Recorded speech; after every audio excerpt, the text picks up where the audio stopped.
spend so much money buying a good TV. But honestly, a lot of us unknowingly do things that slowly damage it over time. And modern TVs are much more delicate than the old TVs we used to have at home. A few small habits, things we do normally without thinking, can slowly damage the screen or reduce the TV's life. So in this video, I'll show you what to avoid and the simple things you should do instead. Hi, I am Pooja from ClearBuy. I spend my time testing TVs and home appliances in real homes so you can make smarter decisions and avoid expensive mistakes. And today's video isn't about buying something new. It's about protecting what you already have. Cleaning your screen the wrong way. Let's start with something almost every household does and does wrong. I've seen people grab a towel, a dupatta, tissue paper, spray some Colin on it and just wipe. I get it. Screen looks dirty. You want to clean it. But here is what that actually does. Glass cleaners have ammonia and harsh chemicals, and your TV screen has a very thin anti-glare coating on it. These chemicals strip that coating right off. Once it's gone, patches, uneven brightness, and the picture never looks the same again. And this damage not covered under warranty. All you actually need is one soft microfiber cloth and distilled water. That's it.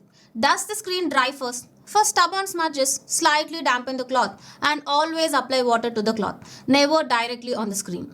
Moisture seeping through the edges can damage the panel from inside. Microfiber cloth, distilled water, 100 rupees fix that saves your entire screen. Alright, so the screen is taken care of. But what about what's happening behind the TV? The power coming into it? We all deal with this, right? Power cuts, voltage drops, and then that sudden surge when electricity comes back. That one spike, just one, can fry your TV's power board. And yes, modern smart TVs have some basic inbuilt surge protection, but it only handles very minor fluctuations. It's not a stabilizer. So if your area has unstable power, and honestly, that's most of the country, get a voltage stabilizer. V-Guard or similar brands, 1500 to 2500. That's nothing compared to a 30,000 repair bill. And if your power is generally stable, at least use a surge protector strip. Belkin, Honeywell, Wipro all make affordable ones. Small investment, very expensive headache avoided. You know what silently kills more TVs than anything else? Heat. TVs generate way more heat than people realize. And if yours is pushed flat against the wall or stuffed inside a closed wooden cabinet, that heat has nowhere to go. Over time, it damages the capacitors on the power board. These are tiny components, but when they fail, your TV just doesn't turn on one morning. Simple rule. Keep at least 4 to 5 inches of gap behind a wall-mounted TV. If it's in a cabinet, the back needs to be open. And keep it away from direct sunlight. Sun heat plus TV heat is a bad combination that wraps panels and messes with colors over time. And one thing I really want to mention for Indian homes specifically, monsoon humidity. During monsoon, moisture in the air seeps into components through vents and tiny gaps, causing corrosion, even short circuits. And moisture damage also not covered under warranty. So if you are in a high humidity area, running an AC in a room helps. Okay, quick question. What picture mode is your TV on right now? If it's vivid or dynamic, we need to talk.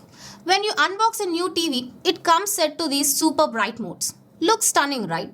But those modes push the pixels to 100% capacity all the time. On LED TVs, the backlit degrades faster. On OLEDs, pixels age unevenly. Think of it like this. Running your car at red line constantly, the engine won't last. Switch to standard or filmmaker mode. Brightness around 50 to 70% for normal rooms. The picture actually looks more natural, easier on your eyes.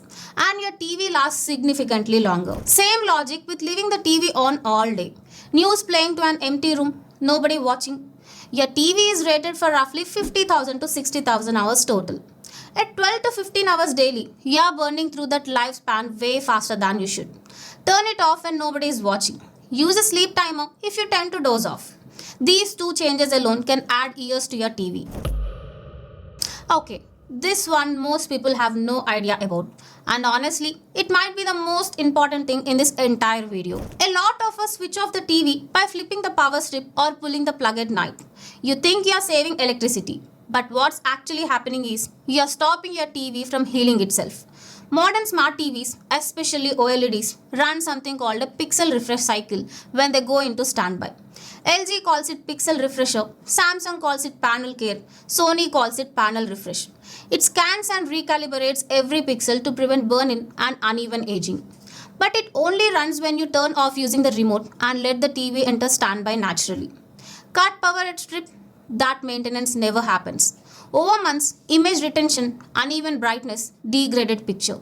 Even non-OLED smart TVs do system maintenance during standby.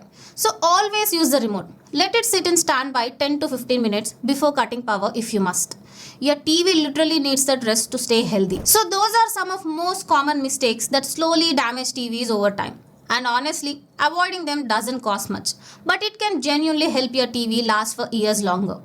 If this video helped you even a little, hit that subscribe button and turn on notifications. It really helps ClearBuy grow and keeps these practical videos coming. I'll also link some good microfiber cloths, surge protectors and stabilizers in the description if you want to check them out.